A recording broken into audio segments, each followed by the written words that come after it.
Merci. Nous venons d'une session ordinaire du conseil municipal de Sindian consacrée à une délibération après examen du projet de budget 2017 de la commune. Ce que nous pouvons retenir, entre autres, par rapport à cette session-là, c'est que le budget 2017 de la commune de Sindian a été adopté à l'unanimité des conseillers présents et arrêté à la somme de 141 millions équilibrés en recettes et en dépenses. Donc voilà un peu ce que nous pouvons retenir. Ainsi, après cette délibération, nous avons eu à délibérer aussi sur des activités qui sont connexes au budget qui a été voté. Parce que dans le budget voté, nous avons prévu des actions allant dans le sens de régulariser le lotissement des villages de la commune de Sindian. Parce que l'essentiel des villages de la commune de Sindian ont un plan d'alignement. Et ce plan d'alignement n'est pas documenté, n'est pas référencé au niveau des services habilités que sont l'urbanisme, le cadastre et les domaines.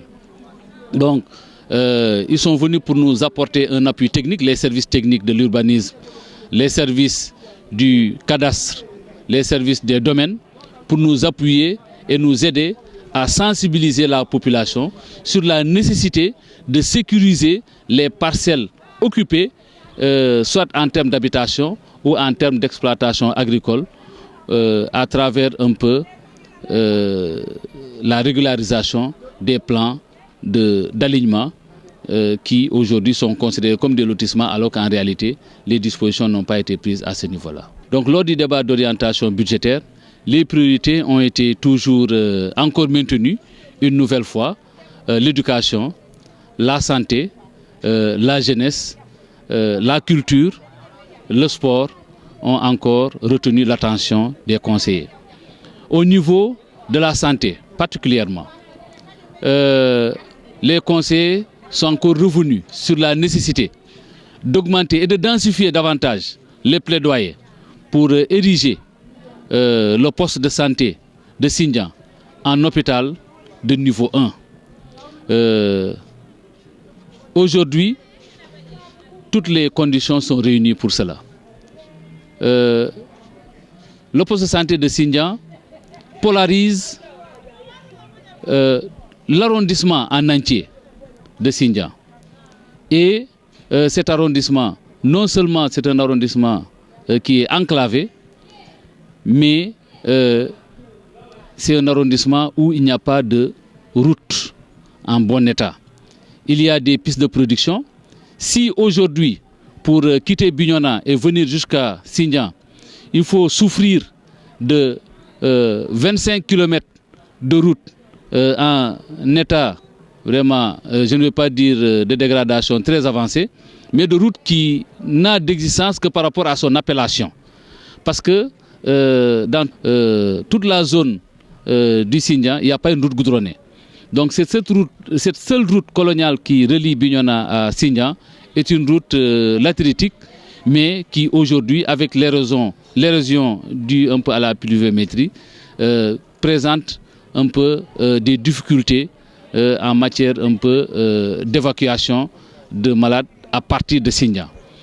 Mais à partir de Sindian jusqu'au niveau des villages qui sont à l'intérieur, il n'y a plus de route. Ce sont des pistes de production qui ne peuvent même pas être empruntées par des voitures. Aujourd'hui, les femmes enceintes, les malades sont évacués pour l'essentiel par le biais de Jakarta, donc de moto Jakarta. Et imaginez une femme enceinte dont la situation nécessite une certaine intervention. Si elle doit quitter Djokadou, ou si elle doit quitter Djaboudjor frontière, ou si elle doit quitter Djibidjon, qui sont des villages qui sont à quelque chose comme à plus de 25 km à partir de Sindian en profondeur, sur des pistes de production qui ne sont pas du tout praticables, même avec des Jakarta, avec l'état sablonneux de ces pistes, mais aussi avec l'érosion due un peu à la pluviométrie. Il faudrait même, quand vous êtes en Jakarta, descendre pour remonter à travers ces motos Jakarta-là. Donc ça indique les difficiles conditions de prise en charge un peu des populations dans cette zone-là. Ce qui fait que nous pensons qu'aujourd'hui, ne serait-ce qu'ériger le poste de santé de Signa en hôpital de niveau 1 pourrait améliorer un peu cette situation-là. Le taux de mortalité infantile est très élevé dans cette zone. Au niveau, comme je l'ai dit, de la bande frontalière, au niveau de la bande frontalière, avec la difficulté d'accès un peu de la commune de Signa par rapport au village de la profondeur, polarisé par le poste de santé de Signa, par rapport au niveau de prise en charge, par rapport au plateau technique du poste de santé de Signa. Le plateau technique du poste de santé de Signa n'est pas assez relevé. Donc quelqu'un qui fait 20 km pour venir jusqu'à Signa, c'est sûr qu'avec ce qu'il a déplacé de cette zone jusqu'à Signa, il ne peut pas trouver de prise en charge de Signa. Parce que Signa, c'est un poste de santé qui est là-bas. Il faut l'évacuer sur Bignona, avec le risque de l'évacuer encore sur Ziguinchor. Parce qu'à Bignona aussi, c'est un centre de santé qui est là-bas. Ce n'est pas un hôpital de référence aussi. Donc le nombre d'évacuations à Ziguinchor, vérifiez venant de Ziguinchor. Vérifiez à partir de Bignona le nombre d'évacuations venant de Signa. Vous verrez que c'est plus de 70% des évacuations sanitaires vers Bignona viennent de Signa. Plus de 60% des évacuations vers Ziguinchor viennent de Bignona.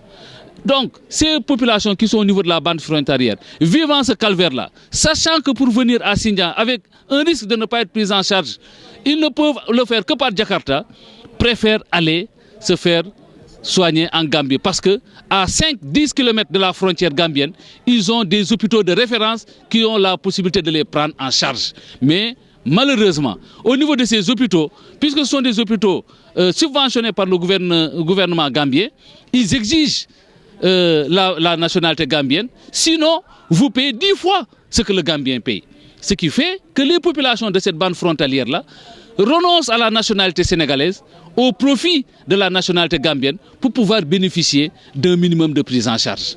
Donc voilà, ça c'est un peu déplorable. C'est pourquoi le conseil municipal m'a demandé de mener ce plaidoyer-là pour que le poste de santé de Signa soit érigé en hôpital de niveau 1 pour rapprocher un peu les malades du Nord Signa, pour rapprocher un peu les femmes enceintes, pour rapprocher vraiment les diabétiques, les personnes vivant avec les maladies modernes telles que la tension et autres là, puissent avoir une structure adéquate de prise en charge. Nous avons aussi aujourd'hui vraiment discuté sur la nécessité d'accompagner les personnes vulnérables et les personnes vivant avec un handicap. Ça aussi, ça a été les moments forts au niveau de ce volet sanitaire. Et c'est la raison pour laquelle nous en avons encore fait une priorité. Malheureusement, c'est une équipe municipale. Nous ne pouvons pas délibérer au-delà de la commune de Signa. C'est la raison pour laquelle, dans les délibérations que nous avons eu à faire par rapport à ce budget, nous avons accordé une place très importante à la santé, mais aussi une place très importante à l'éducation. Pour l'éducation, nous avons encore reconduit les appuis en intrants fournitures scolaires. Nous avons reconduit les appuis pour le fonctionnement des écoles. Nous avons reconduit les allocations pour venir en appui aux personnes défavorisées. Mais nous avons aussi reconduit les appuis nécessaires pour la prise en charge des commissions d'examen. Vous savez que au niveau de la commune, il y a des villages qui sont en profondeur pour lesquels l'examen de CFE et autres se passe au niveau des centres qui sont au niveau de Signa. Et les enfants doivent être hébergés, transportés pour améliorer un peu les conditions de travail.